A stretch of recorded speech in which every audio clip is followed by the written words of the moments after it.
Assalamualaikum warahmatullahi wabarakatuh. Apa kabarnya anak-anakku kelas 2 MI Tarbiyatus Syarifah hari ini? Semoga kita semuanya selalu diberikan Allah kerahmatan dan hidayah sehingga hari ini kita bisa mengikuti pembelajaran dengan baik ya anak-anak. Anak-anak, sebelum pembelajaran dimulai, ayo kita buka dengan bacaan suratul Fatihah. Semoga kita semuanya diberikan keberkahan dan ilmu yang bermanfaat. Al-Fatihah.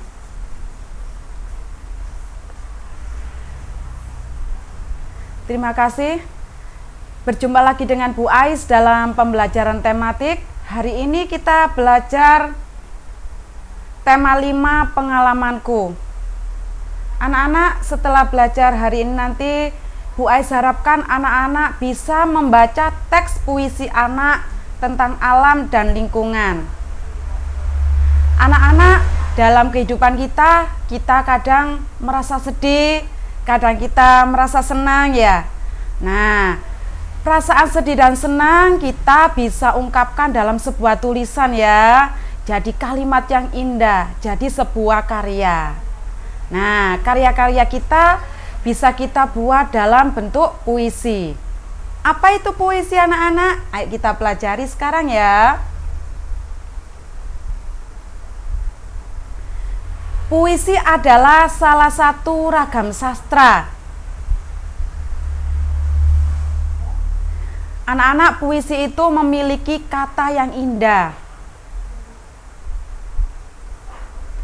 Nah, dalam membaca puisi harus memperhatikan 3 hal ya. Yang pertama yaitu lafal, intonasi, ekspresi yang tepat.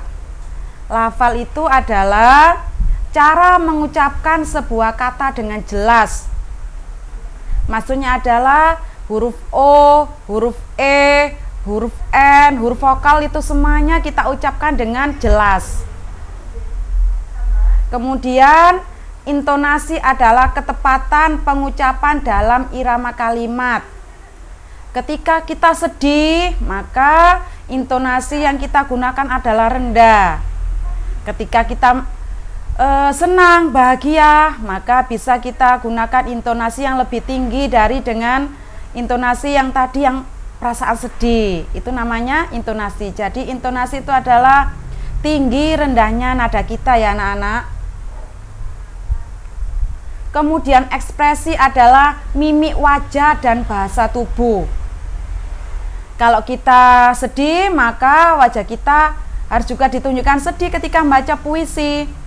Ketika kita bahagia, senang, maka kita tunjukkan, contohnya dengan senyum. Kalau kita sedih, kita tunjukkan dengan menangis, seperti itu.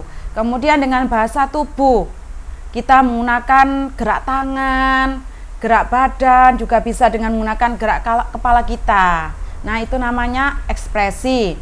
Ya, jadi agar puisi yang kita bacakan itu indah, harus kita menggunakan lafal yang tepat, intonasi yang tepat, ekspresi yang tepat. Nah, ini adalah contoh puisi hujan. Anak-anak coba perhatikan, dalam puisi ini ada 2 bait ya. Yang bait pertama 1, 2, 3, 4, 5, 6. Ini adalah bait kedua. Coba kita perhatikan, kita lihat. Hujan turun lagi, aku sedih, sepi sendiri, tak ada yang menemani, cuma suara rintik hujan. Pada bait pertama ini, coba kita lihat, apakah ini menceritakan sebuah peristiwa sedih apa senang ya?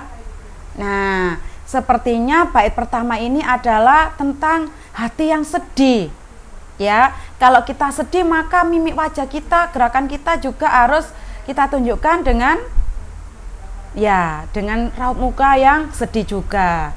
Kemudian kita lihat bait kedua. Hujan telah pergi, matahari datang kembali, mengusir rasa sepi, hati senang kembali, aku bisa bermain lagi.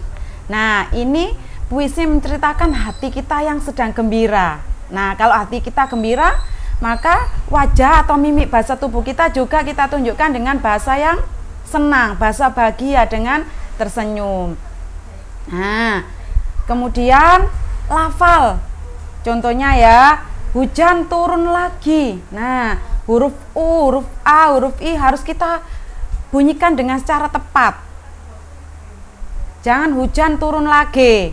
Nah, itu nanti artinya berbeda ya, kurang indah. Seperti itu ya, itu adalah pengucapan lafal. Nah, kemudian sekarang dicontohkan Bu Ais membaca puisi hujan.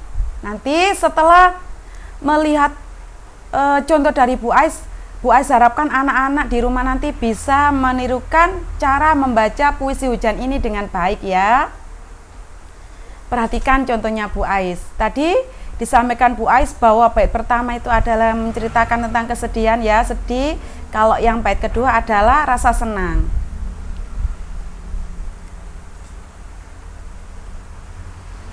Hujan. Hujan turun lagi. Aku sedih. Sepi. Sendiri. Tak ada yang menemani. Cuma suara rintik hujan.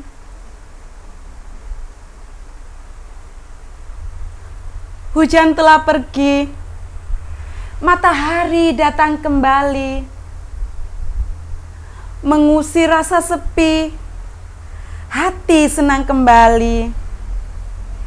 Aku bisa bermain lagi.